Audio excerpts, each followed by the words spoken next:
मुख्यमंत्री डॉक्टर मोहन यादव के मुख्य आतिथ्य में दतिया जिले के भांडेर में राज्य स्तरीय किसान सम्मेलन का भव्य आयोजन हुआ। मुख्यमंत्री जी ने मध्य प्रदेश को देश का अग्रणी राज्य बनाने का संकल्प दोहराते हुए किसानों के लिए किराए पर कृषि यंत्र उपलब्ध कराने की नई व्यवस्था की घोषणा की। इस अवसर पर उन्होंने 62.23 करोड़ की लागत के 12 विकास कार्यों का लोकार्पण एवं भूमि पूजन कर दतिया वासियों को बड़ी सौगात दी। मुख्यमंत्री ने दुग्ध उत्पादन बढ़ाकर किसानों की आय दोगुनी करने पर जोर दिया और विभिन्न योजनाओं के हितग्राहियों को लाभ पत्र वितरित किए। आज जब मैं आपसे बात कर रहा हूं, ऐसे में संस्कृति प्रेमी ये दतिया जिला और पूरा प्रदेश, आप बताइए, आज सांदीपनि विद्यालय में हमारे बच्चे पढ़ेंगे, लिखेंगे, आगे बढ़ेंगे तो अपने बच्चे भी भगवान कृष्ण का अनुयायी बनेंगे कि नहीं बनेंगे? जोरदार अभिनंदन करें नए विद्यालय के लोकार्पण के लिए। और विद्यालय में भी बच्चों को किताबें मिल रही, पहनने के लिए गणवेश, अच्छा वातावरण और अच्छा पढ़े 75% नंबर लाए तो लैपटॉप उसको देने वाले हैं। बच्चे स्कूल में टॉप करे तो स्कूटी देने वाले हैं।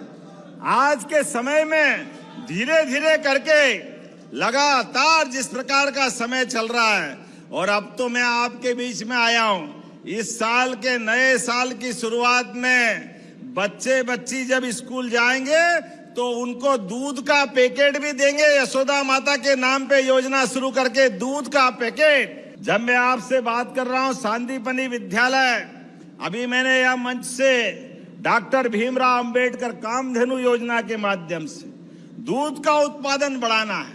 अरे देश की पहचान तो दूध और दही की नदियां बहती थी हजारों साल से।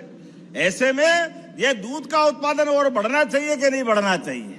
उस उत्पादन को बढ़ाने के लिए आज 25 गाय माता कोई पालेगा वो 40 लाख की योजना बनेगी। 10 लाख हमारी तरफ से देंगे उसके अपने गाय माता के आधार पर डेयरी खोलने के लिए। किसान की आय बढ़े, खेती से भी बढ़े, दूध उत्पादन से भी बढ़े। किसान की आय तो ऐसे ही बढ़ती। और प्रदेश भर में 55 लाख हेक्टेयर तक आज सिंचाई हो रही है और 55 लाख को बड़ा करके धीरे धीरे यह आपकी केन बेतवा नदी जोड़ो अभियान पूरा बुंदेलखंड, क्या सागर, क्या पन्ना, क्या दमोह, ये पूरे बेल्ट में और इससे जुड़ा हुआ उत्तर प्रदेश का हिस्सा। अरे खेतों में पानी मिल जाए तो फसल सोने की हो जाती है। और क्या चाहिए? खेतों में पसीना तो किसान बहाने को तैयार है, लेकिन पानी तो मिल जाए। पानी देने के लिए मन चाहिए और मन के साथ धन देने वाले मोदी जी है तो हमारी नदी जोड़ो अभियान परवान चढ़ रही है। ये वर्तमान में काम करने का तरीका है। अब तो जो मछली पालन करना चाहता है वो मछली पालन करे, जो बागवानी करना चाहता है वो बागवानी करे, जो व्यापार व्यवसाय करना चाहता है, हमारी सरकार व्यापार व्यवसाय में भी मदद कर रही है। कोई सेक्टर खाली नहीं रख रहा है। मध्य प्रदेश को देश का नंबर 1 का राज्य बनाना है, इसीलिए लगातार काम कर रहे हैं। इसलिए खेती में भी आने वाले समय में नरवाई जला करके आप अपनी खेती मत बिगाड़ना, इसलिए किसान मेला ये आयोजित कर रहे हैं। ये हैप्पी सीडर नरवाई से भूसा बना करके गौशाला में देना और आने वाले समय में और बिजली बनाएंगे तो अब तो आने वाले समय में हमारे लिए गेहूं का भी दाम मिलेगा और भूसे के लिए भी पैसा मिलेगा। ये हमारी सरकार के काम करने के तरीके हैं। लगातार एक के बाद एक इसी क्षेत्र में काम कर रहे हैं। अभी तो हमने ये जो क्या बोलते कस्टम हायरिंग सेंटर, क्या बोलते निशांत, हमने तो ये कहा भैया ये समझ में नहीं आता किसानों को, सीधे सीधे बोलो। छोटी खेती वाले व्यक्ति के लिए खेती के सब प्रकार के यंत्रों से उसकी मदद होती है। ऐसे में वो अगर किराए पे मिल जाए तो सरलता से खेती करा लेता है। तो मिलना चाहिए कि नहीं मिलना चाहिए किसानों के लिए भी?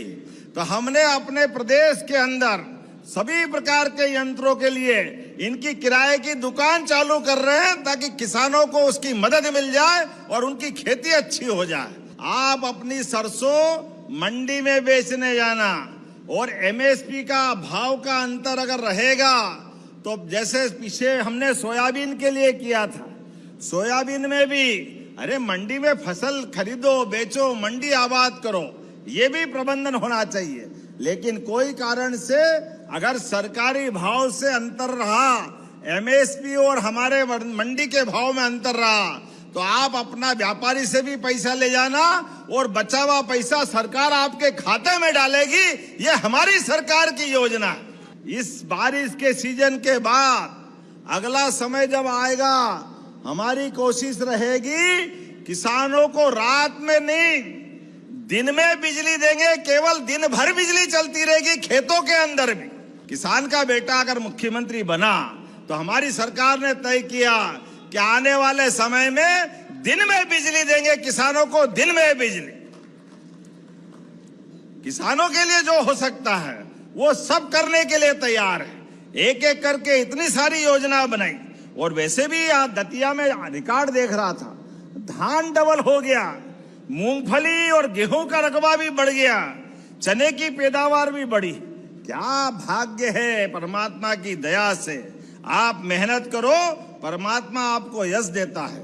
लगातार एक के बाद एक हमारे गांव वृंदावन गांव बना करके और शहर के क्षेत्र में हमने गीता भवन बनाने की योजना भी बनाई। भगवान कृष्ण के मुखारविंद से निकली गीता, जो कर्मवाद के आधार पर, गीता में वो सब कुछ है जो जीवन में सबको चाहिए।